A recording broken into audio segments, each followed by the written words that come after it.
12 years ago, when I was at high school, I won prom king. But when I went up to receive my award, I got booed. And that taught me the most valuable lesson about human psychology that I've ever learned. That's helped me generate over $500,000, that's $500,000 online in the last 4 years. So if you've ever felt like the outsider or the black sheep, the one who doesn't fit in, this video is for you. So by year 12, I'd climbed to the top of the social ladder. My grades were completely garbage, straight D's and 1E, barely graduated high school. But my understanding of people and human nature was pretty unmatched. And then came my biggest discovery. Being liked didn't give you any status at all. And having the courage to be disliked actually did. It was a big revelation for me. So I started being 100% myself. I was saying what I really thought. I was being disagreeable about the things that actually mattered to me. I didn't just say, yeah, sure. Yeah, I agree with that. Yeah, I'll do that. Yeah, no worries.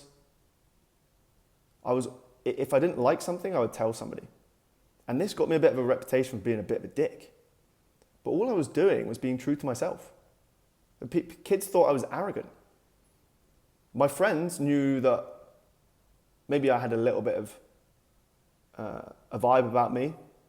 Maybe I didn't always play by the rules. Maybe I played by my own rules, but I never perceived myself as arrogant. Not to the people I knew, people that knew me, but from the outside looking in, I now had this reputation of being a bit of an arrogant dickhead, to be honest with you. But the result, obviously, I became massively disliked as a result.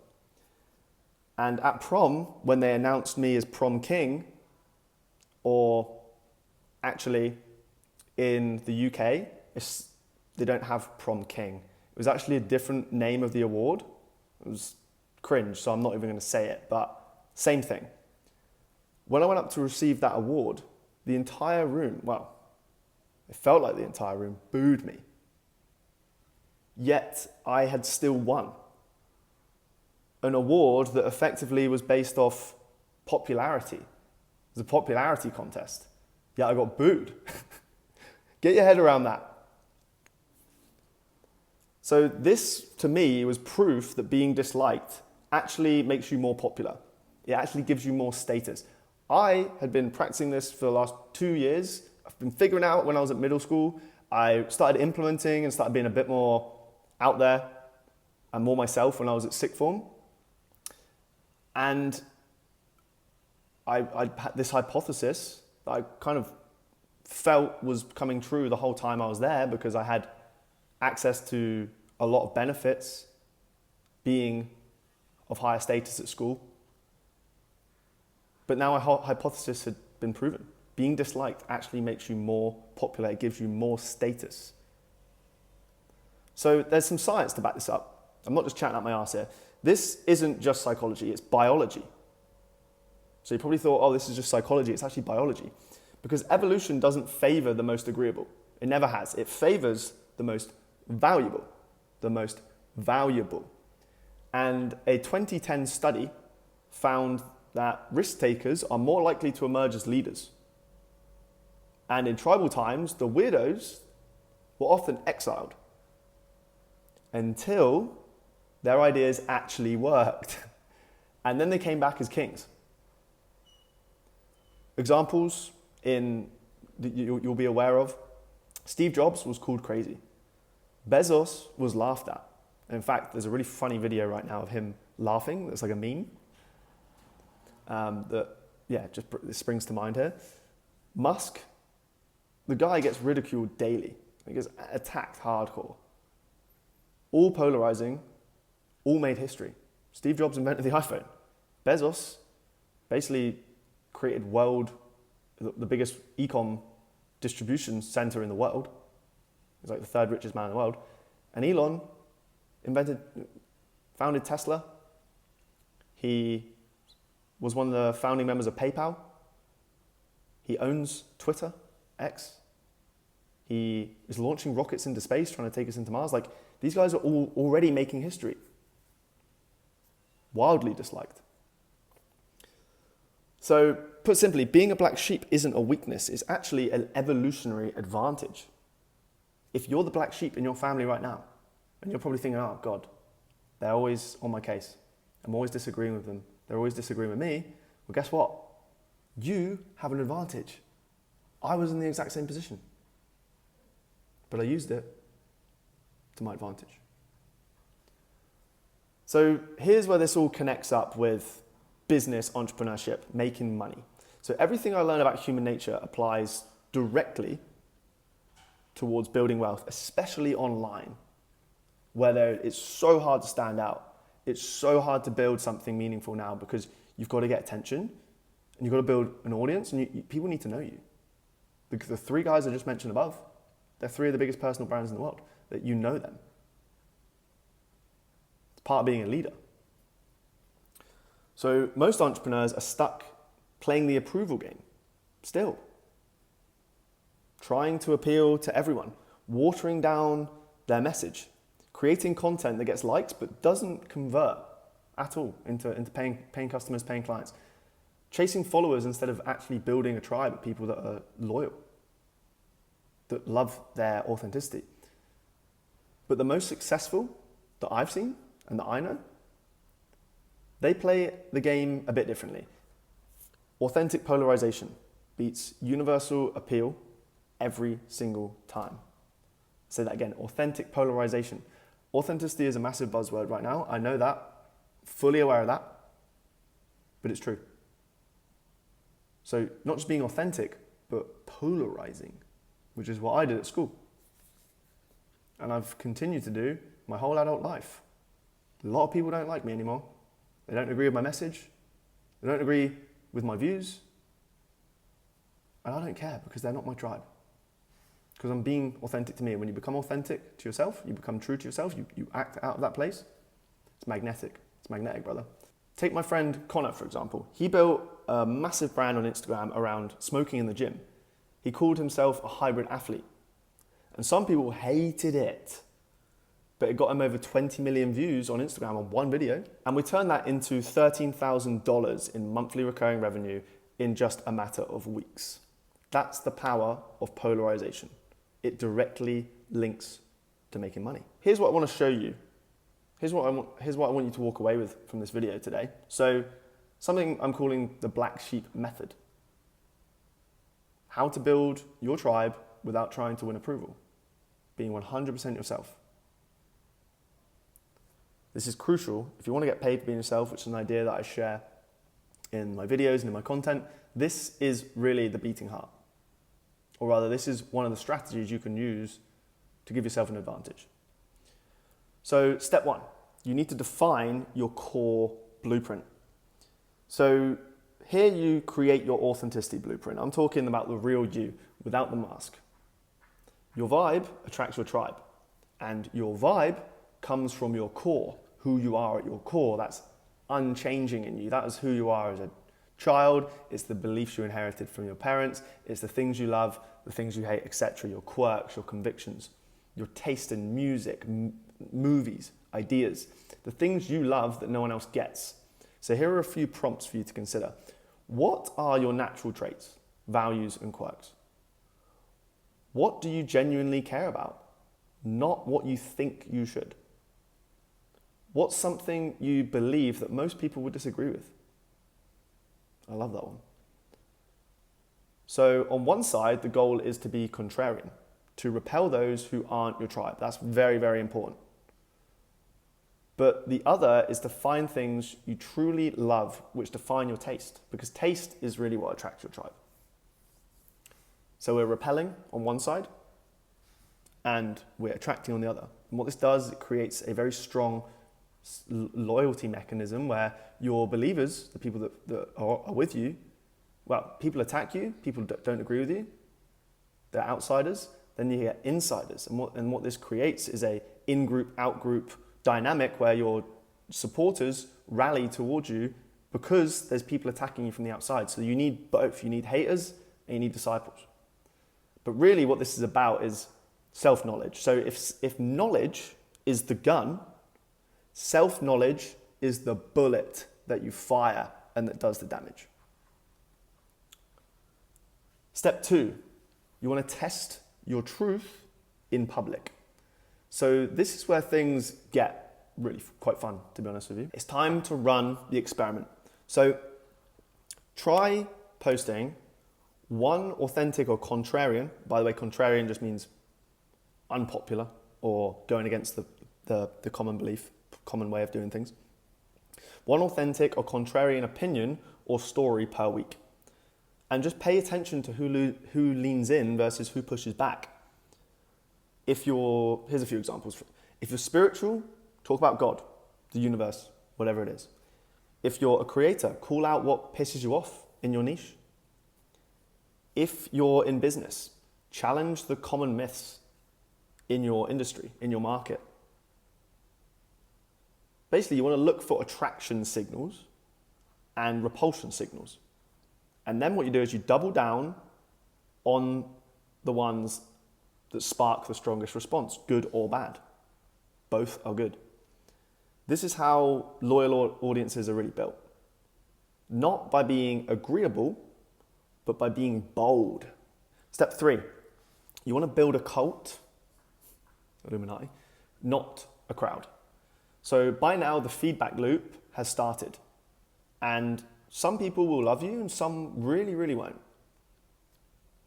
Good. Good. Now you want to lean in. Build real relationships with the ones who get it. How you do this? Respond personally to those who resonate. So you want to return every handshake. Create content that speaks directly to your people and ignore the rest. Except for your enemies, in which case you want to post more of that. Piss them off. And then start conversations, not broadcast. What do I mean by that? I mean, don't just put stuff out there, just whatever. You want to create things that people will talk about, because this is going to create a buzz. This is going to create a community around you. You want people to be chatting in your comment section. So how I like to do this, basically focus on a deep connection with 100 people instead of a shallow one to 10,000 people, because you need depth. And depth is how followers become fans and fans become disciples. That's what we're doing here. We're building disciples. This is the playbook that many great leaders have used in history. And it works. You need disciples, not followers. Step 4, filter out the noise. All right, now it's time to separate the wheat from the chaff. Ask yourself with every piece of feedback you get, is this my person? If no, see ya, discard it. If yes, use it to sharpen your clarity, not dilute your message. This is really your calibration phase. You'll say 100, 1,000 things, and you'll find that 10 really land. And those 10 become your signal. So you can always use your analytics to see which posts and which messages are resonating and which ones are flopping. And there's other metrics here that maybe analytics won't be able to tell you. How many DMs are you getting? How many angry comments are you getting? How many people are repeating your idea in their own content? Like, these are metrics you can't measure, but just stay aware. A typical rule of thumb that I like to follow is, if people love it, do it more. If people hate it, do it more. If they're indifferent, just bin it entirely.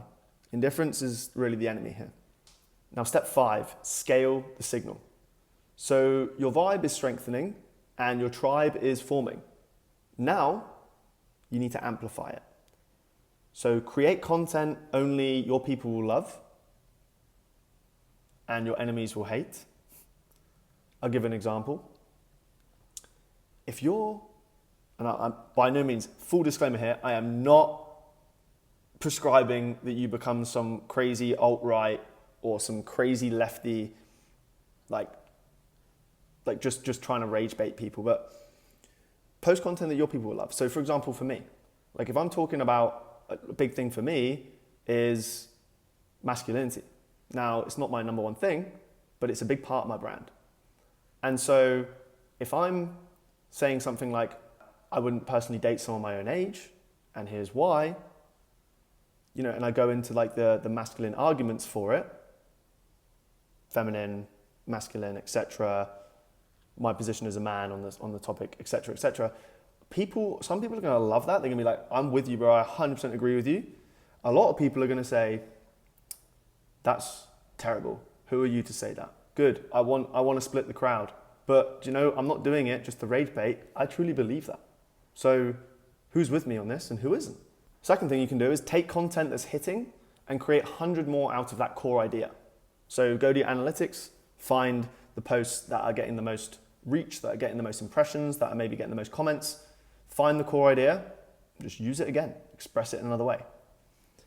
And a third way is share your most controversial opinions more. Like I said, that's going to build your brand as fast as the good shit. And there's even a fourth one here.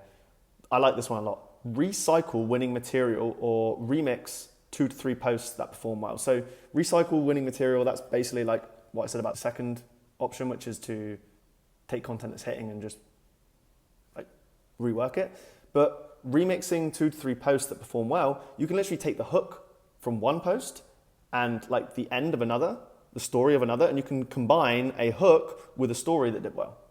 And now you've got a completely new post that will do well because the ideas are validated. That's what we're doing, it's validation. Scaling the signal is like, what's validated? How do we post more of it? So the key here isn't to get as many followers as possible. The key is to create depth with the people already following you. You don't actually need more followers. You need more depth. And that's going to scale you in the long run as well. But you really want to build a reputation for being refreshingly honest in a world of fake positivity, in a world of AI, in a world of Me Too, in a world of wokeness and all that crap. You need to be the signal through the noise. And this is how you do it. So as you can see, being disliked isn't just a good way to build clout. It's a business and branding super hack, because the black sheep advantage isn't just a mindset, it's the only positioning strategy that actually works. Cutting through the bullshit with your authenticity, you will be hated, attacked, misunderstood, but in the long run, you will win the game. Just like school. Spent years learning the game. When I implemented it, immediate feedback, eventually won an award, which was basically a popularity contest, and got booed. I got booed, which I'm laughing because I've never once seen it as a bad thing. I've loved every minute of it. So you've got to get comfortable being disliked. You've got to realize that it's getting you closer towards your goal. Relish it. If this is a video on anything, it's not just using this to make money. It's not just using this to build a following. It's becoming not just okay with being disliked, loving it. You gotta love it. You gotta fucking love it. To be honest with you, you gotta fucking love it when people have a problem with you. So there we go. Listen, if you want to stop being invisible and start building a real tribe, embrace the black sheep advantage. You don't have to reach everyone. You just have to create depth with those who resonate. Disciples over followers. So now I have a question for you. Are you ready to take this a step further? Are you? Because if you're tired of navigating the digital world filled with woke ideology, BS, course sellers, and AI-generated content that just feels like a floppy dick on your feed, then join the search. My weekly newsletter for sovereign men who refuse to follow the script. If you made it this far, I think that's you. Basically, every week I share how to make money or make more money by turning your authenticity into income, becoming a better leader through masculine leadership principles, building communities and tribes of people who actually follow you, who actually pledge loyalty to you, and how to cut through the noise with actionable stories and real strategies and insights from my life. It's good shit. This isn't your typical newsletter. There's no fluff, no virtue signaling, no corporate approved opinions. Like, it's raw, just straight up guidance for men who think for themselves. And while everyone else gets programmed, you'll get prepared for a life worth living, for a future you actually want to live, to build wealth, to become more attractive, to build the body you want, to lead men, because you're not gonna do this alone. Let me tell you that. So the question is, are you ready to become truly sovereign or not? If you are, click the link below, join the search. I share all of these ideas there first. And that's it. If you like this video, hit like and subscribe. And I will see you in the next one, my friends.